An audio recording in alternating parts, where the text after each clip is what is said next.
Hi everybody, welcome back to my channel. So we have a little bit of a bump because this day's work ended up being really long because there's a lot of details. Cutting the trim, fitting the board top, sanding in a hole, all the things. I will tell you that I accidentally cut out the footage of me staining the trim around the board, but it did the exact same stain that I put on the cup holders. So I'm going to link that video in the description box down below as well. So you could just check out how we did that. We created the stain color and I just used the same. That's why I put it in a mason jar so I could use it for the next time I needed to go stain. And when you'll see that it does jump around because I actually waited for the paint to cure a couple of days so that I can trim out with the contact paper. And that's what I ended up doing, stain and contact paper. I hope you guys like it. And then it'll jump tomorrow's portion will jump back in order. So thank you for your patience and thank you for understanding, and see you in a little bit. So hopefully everybody got to watch yesterday. Don't forget that there's a playlist that I'm building for the entire project. It'll be linked in the description box down below. While we were so busy worrying about holding the back on, we didn't notice that the bottom board got pushed forward about, I don't know, like a 1/16 of an inch, if that much. Do you see it there? So that is going to push our trim off of the front. So we just talked about possibly getting just the sanding block and knocking this down, or gluing and puttying. The thing is, putty will fill the gap, Jim, but putty won't keep the trim secure to the front board. Okay, we'll have to try to sand it down. Yeah. Okay. This is just 100. This isn't anything special. Protective eyewear. I'm just going to get these burrs off real quick. And I'm not actually going to even do it. I'm just going to...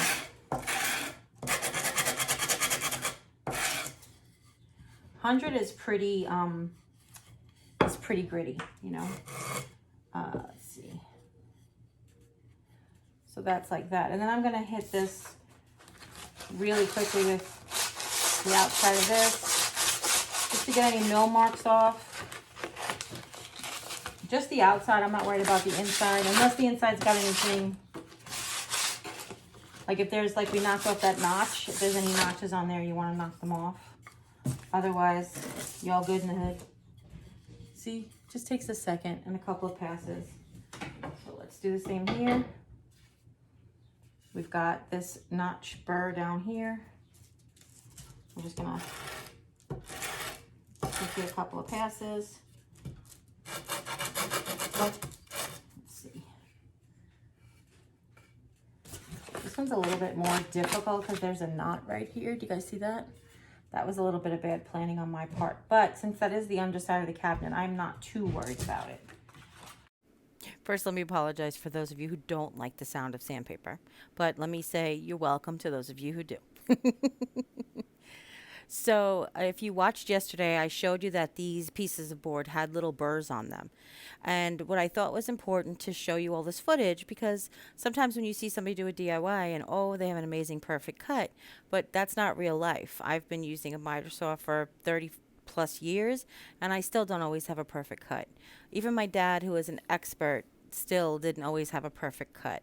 So give yourself some grace if that's the case, but you can always repair it. When it comes to sanding these, because they are sort of construction grade wood, they're not really finished boards like cabinet grade wood. The difference is the knots, the splintering, like there's a few differences. Sometimes they're like heat kilns, like different woods do different things. But anyway, these are just cheap pieces that we're going to make them look like they're not, they're a little fancier, I guess, is what I'm trying to say. So anywhere that there's a knot or a burr, and then of course, like I said, you want to sand the edges, but we didn't want to round over that nice sharp edge. So we're making sure we sand the top separate and then cup your hand with the sandpaper around the round part.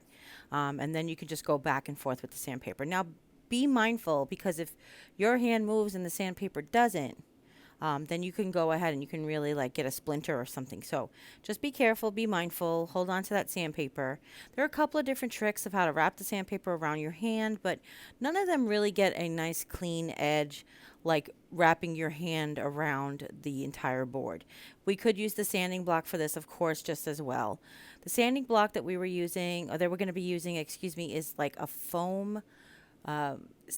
It's like a foam. It's for sheetrock, and it's got like a really, really fine grit sandpaper on the edge. But we have been using it for years, where we take a piece of just regular sandpaper. This is actually sandpaper that I bought at the Dollar Tree ages ago, like really back in New York.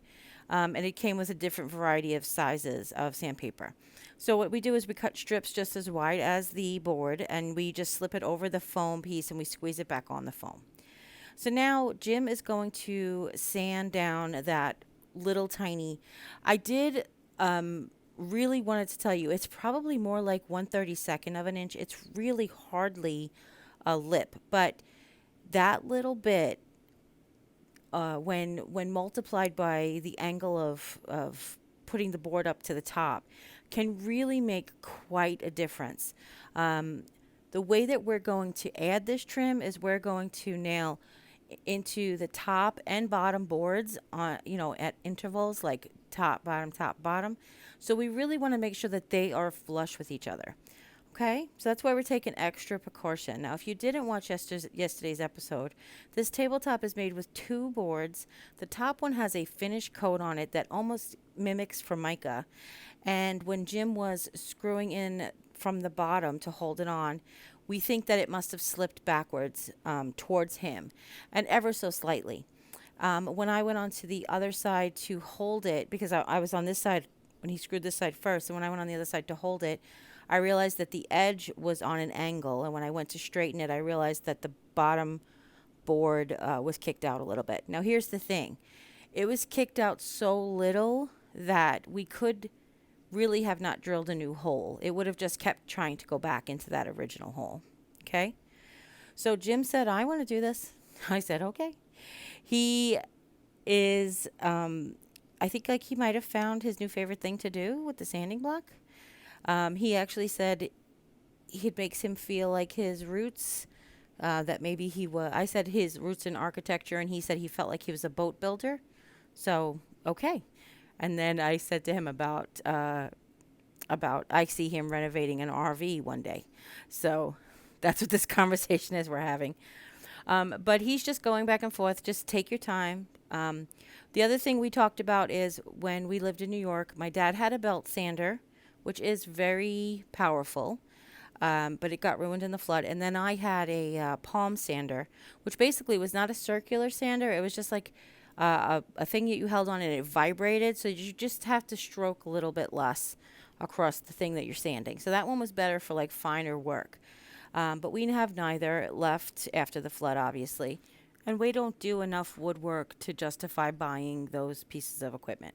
If we did more, then obviously that would be a different story. My dad refinished a lot of furniture in his retired in his retired days. That's what I meant to say. So here's a little ASMR for you guys.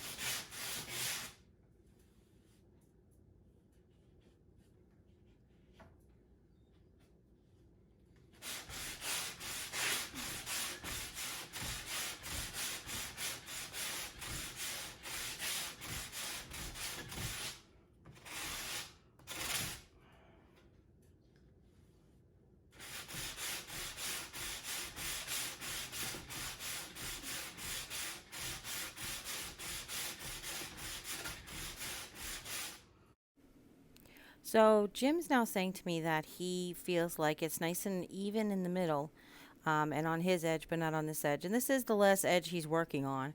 I did sand it a little bit when we first got started, but I didn't have the sanding block, so I just did a little bit by hand, but hardly enough. So what I'm about to tell him is about if that percentage is off just a tiny bit. Let's imagine we all remembered what we learned in geometry about angles. So if it is just, it could be at 1/32 of an inch on this side, and then it could be up to 1/4 of an inch on that side, depending on if the board is even slightly warped or bent or at an angle. It also could be on a slight angle, even like being off by like a millimeter over here, or micrometer even over here, could make it feel like it's a millimeter on the angle when you multiply it by an angle. That effect, I think the sandpaper is starting to lose its. It could be. It also looks like you're sanding more of the top than the bottom. You're not really supposed to be sanding the top. I'm barely touching the top. Okay. Might be look like I am from your angle, Yeah, but it does. You need me to replace it?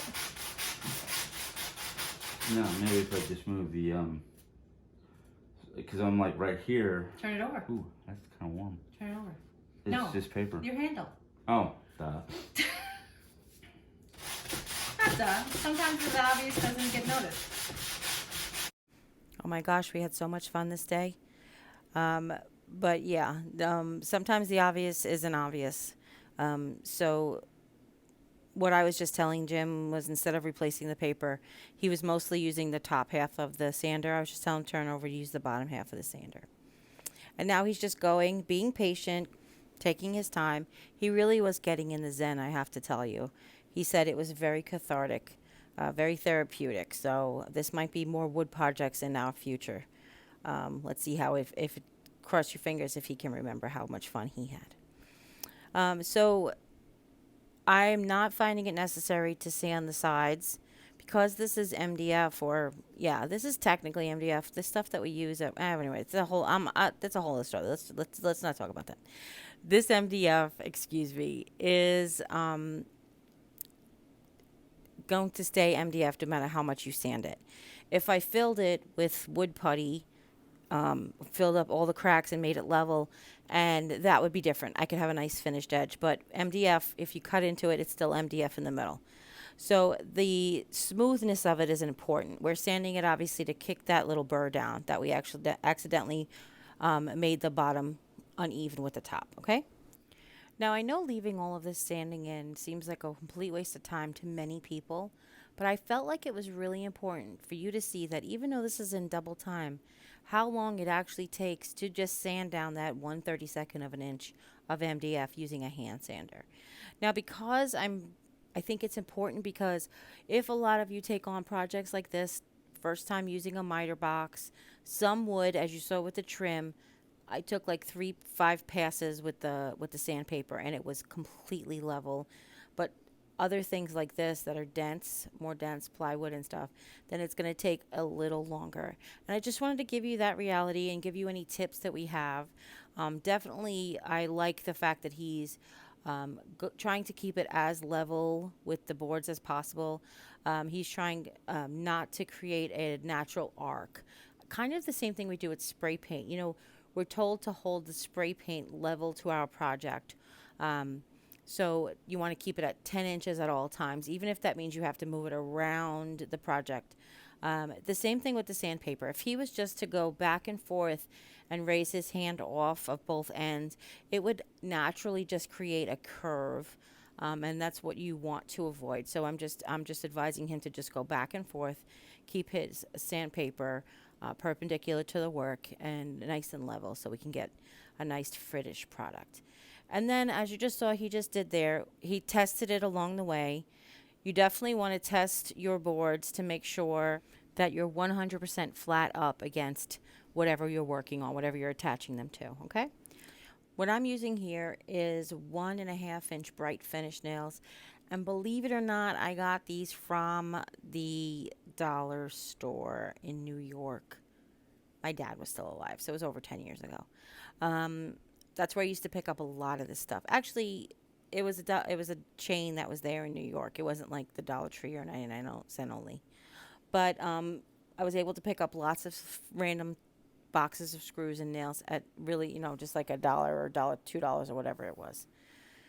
So what I'm doing is I'm making sure I have a drill bit. This is the smallest one in my arsenal.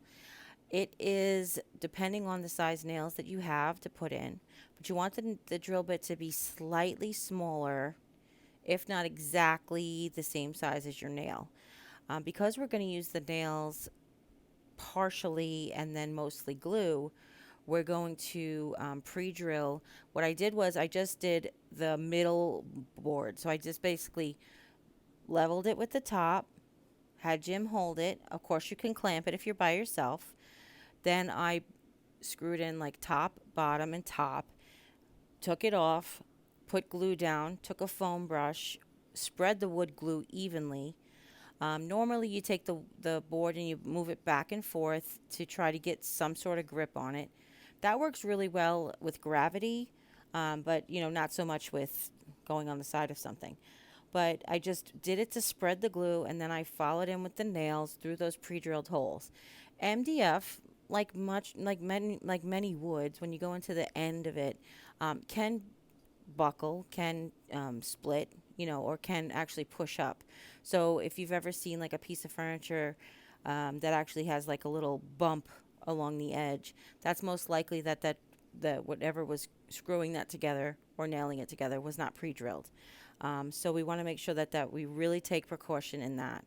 Then once I have the 3 nails in the middle, sort of being my extra hands, now I'm going to pre-drill 2 more on each side and then add 2 more nails on each side. Now be mindful that once your drill goes through that wood glue, you may get some on there. So when I'm done with this project, I'll take a warm wet paper towel and I'll just wipe off that drill bit, okay?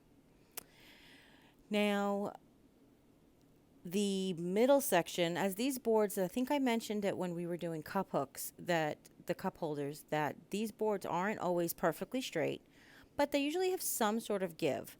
So what we're doing is notice that the front middle has a little bit of a dip in it. So what I'm having Jim do is pull it up as I try to put in a new nail. Now we were able to fix it some, but not all the way. But we're going to fix it all the way with caulking. And really, it's fine for me. If you're a person who needs it to be absolutely perfect, the glue isn't dry yet, so you could really remove this and start over. But for me, it didn't make that big of a difference. I knew how I wanted to finish the cabinet top, the countertop, so I knew that it wasn't going to be a problem for me. So after you noticed, I put the front piece on first. Now, normally, if it was a 4-sided project, I would just pick one side to start. But the reason I picked the front side first is because the 2 side pieces end without a miter. So I thought it was important to center that first piece, then I can match the miter on the left, and then I can match the miter on the right. And then worry about if the board hung over in the back later, if that was the case, okay? So I doing the same process, plus I'm adding glue to the miter. So we want to glue the 2 corners together as well. Now, try to save whatever sawdust comes up, and I'll show you why in a little bit. We did vacuum in a clean vacuum. We basically cleaned our Dyson, and we used that as like a shop vac so that we could collect some sawdust, because I'll show you a little tip here in a little bit. Okay?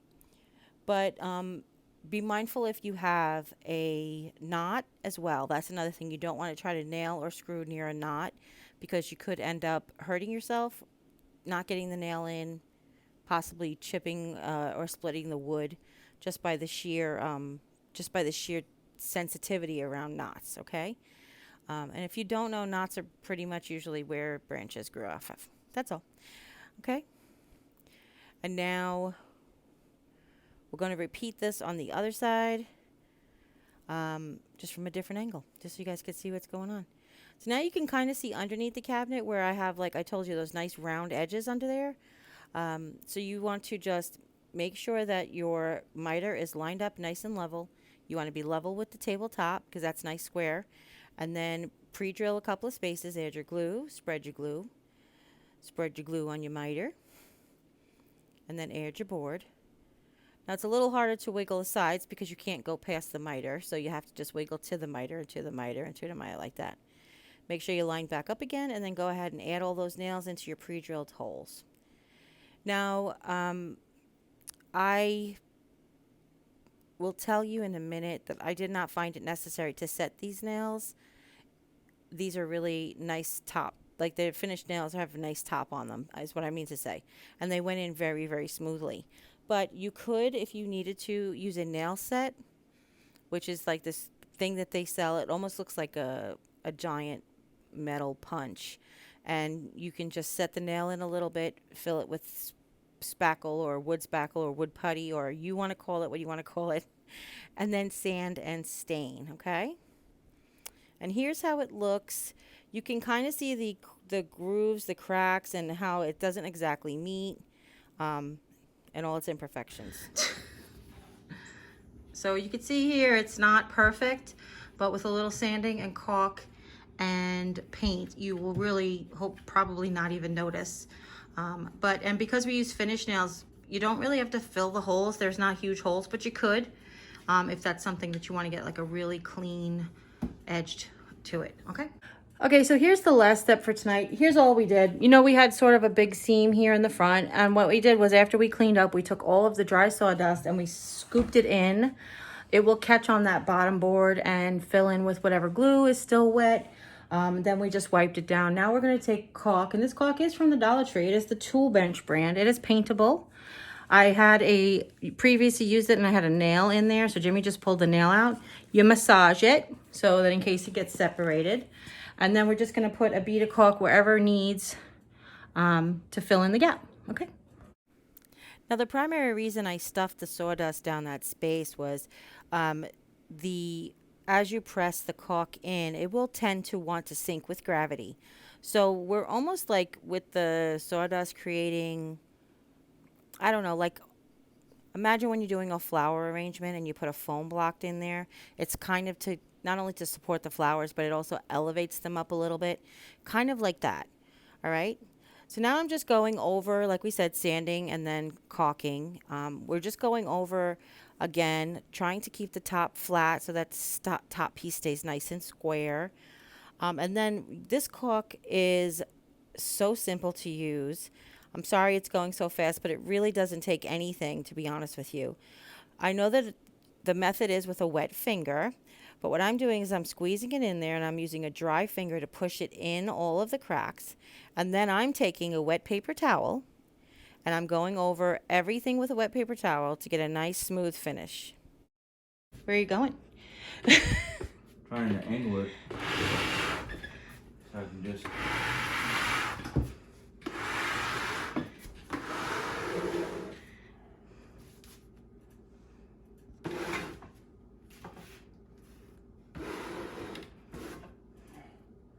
I'm gonna leave it like that because it's out of our way. You won't stumble on or trip over it, bump into it in the middle of the night.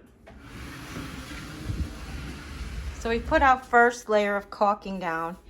I think I'm just gonna do another layer here where it's like really focaccia.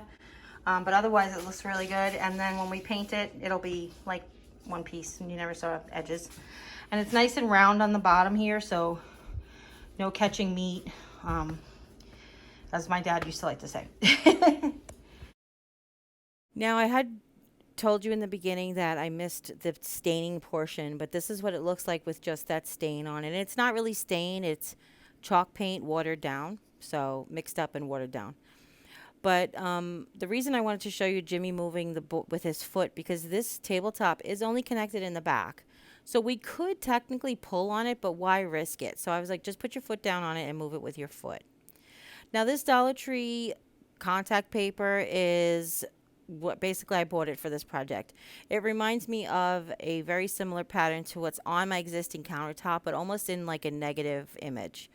And I really liked it. I really like it. So the first thing I'm going to do, and you can tell this is a different day, so the caulking is all dry and the chalk paint is all dry, is I'm wiping the white portion down and some of the wood portion down with the like just window cleaner, because with contact paper you want to make sure that it's nice and clean and dry and that there's no little bumps or chips or rocks or anything. So what I'm doing first is I'm dry fitting it. I want to make sure that the edge is perfectly straight with that edge in the front, which this is, you know, that's why we tried to be so precise with our sanding. And what I had to do is, if you've ever used contact paper, especially contact paper from the Dollar Tree, is it's marked underneath with grid marks, but the very end of it is usually like a zigzag, you know, like from pinking shears. So you have to cut that off so it's totally straight. I just used a kitchen shear because it was there, and I'm using my hand. We've done so many contact papers on projects on this channel. It's like kind of scary. But you could see the giant kitchen shears there.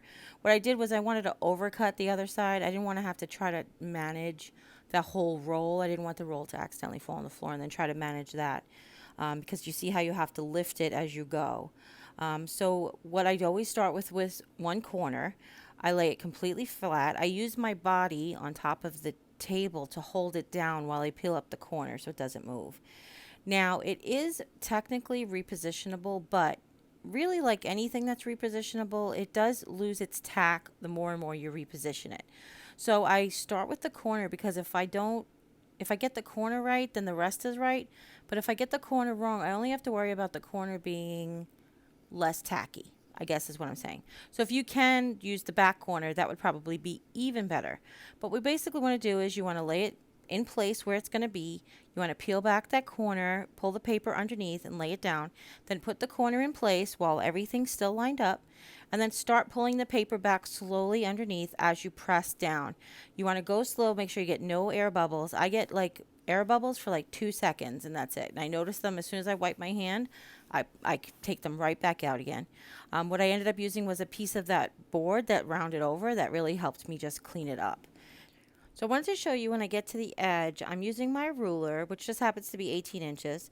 And what I did was I peeled back the contact paper so that I could see the edge of the wood. And I knew that with placing my board there and just seeing the edge of the wood exactly where I needed to cut. Now, I did not cut perfectly straight. I felt my knife actually kick out, but it's better to have it kick out than kick back in. So what I did was I just used the same technique to just clean off that little edge. And I have like the perfect edge. I'm not perfect. The project came out perfect. That's all. The cut came out perfect. Not the whole project. The cut came out perfect. That's all. So the next thing that I'm going to do is I'm going around all the edges with my fingernails and my fingertips, and I'm just pressing all the edges down. You could use other glues if you wanted to. If you wanted to do spray glue or anything under there, you just might get some texture and bump under it. But for what we're going to use, we don't have kids. It's just going to be me and Jim, mostly me just using the coffee bar. And then, of course, when I have company. But then I'm not really super worried about the fact it's contact paper. But what's great about it is I can always replace it if I need to. That's all. For less than $1, right? So what this is this is Waverly's wax in clear. I mentioned earlier that we kind of quote unquote stained the wood trim in the Waverly chalk paint. So now I'm just going back with that wax, that protective layer. So what you do is you rub it on. Now technically it has a brush that you're supposed to use a special brush for it, but I'm just rubbing it on with paper towels. And then I waited 24 hours to buff it out. And then it gives like a protective finish. If you don't want to use that, you can always use some spray acrylic, would work just as well. And that's it. That's the countertop. I am so happy with it. Hopefully you guys are too. If you like this video, go ahead and give this video a thumbs up. If you have any questions, go ahead and leave them in the comments down below. Don't forget to share with friends and family. You know all the things. And don't forget to click on the entire playlist so you guys can watch as start to finish. All right, and we'll see you tomorrow for the next episode. And as always, you guys take care. God bless, and we'll see you next time. Bye.